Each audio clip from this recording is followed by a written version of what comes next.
সচিবালয়ের লাগা আগুন শর্ট সার্কিটে নয়, বরং পরিকল্পিতভাবে কেউ হয়তো আগুন লাগিয়েছে বলে মনে করছেন বাংলাদেশ নৌবাহিনীর senior chief petty officer Mohammad Aminul ইসলাম।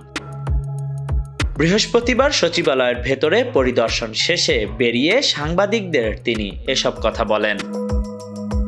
আমিনুল ইসলাম বলেন, ভেতরের পরিস্থিতি দেখে ধারণা করছি কোনো শর্ট সার্কিট থেকে আগুন লাগেনি। এখানে দেখা গেছে বিভিন্ন স্থান থেকে আগুনটি লেগেছে বলে আমাদের প্রাথমিক ধারণা। তিনি বলেন, আগুনের সূত্রপাত সম্পর্কে এখনো কোনো তথ্য পাওয়া যায়নি। রাতে সংবাদ পাওয়ার পর আমাদের ফায়ার টিম সচিবালয়ে চলে আসি।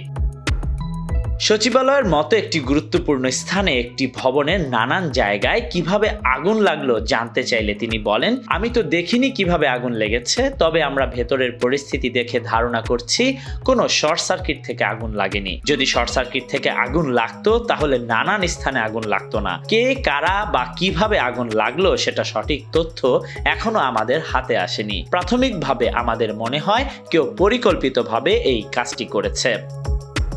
আপনার এ ধারণা কেন হলো জানতে চাইলে তিনি বলেন, এখানে যে আগুনটি লেগেছে সেটি বিভিন্ন স্থান থেকে লেগেছে। শর্ট সার্কিট থেকে আগুন লাগলে যে কোনো এক পাশ থেকে লাগতো। এখানে দেখা গেছে বিভিন্ন স্থান থেকে আগুনটি লেগেছে বলে আমাদের প্রাথমিক ধারণা। শর্ট সার্কিটে হয়নি, পরিকল্পিতভাবে কেউ হয়তো আগুন লাগিয়েছে। ভেতরে কি রকম ক্ষয়ক্ষতি হয়েছে জানতে চাইলে তিনি বলেন, ক্ষয়ক্ষতি কি পরিমাণ হয়েছে সেটি এই মুহূর্তে বলা সম্ভব নয়। যেসব স্থানে আগুন লেগেছে সেখানে কোনো নথিপত্র নেই, সব পুড়ে ছাই হয়েছে। যেখানে আগুন লেগেছে সেখানে মোটামুটি সবই পুড়েছে। আমরা সব এখনো চিহ্নিত করতে পারিনি, আমরা কাজ করছি।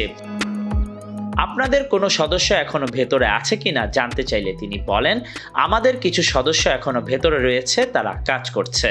আমাদের পুরো টিম আছে। Khandaker Ishtiaq, news now 24।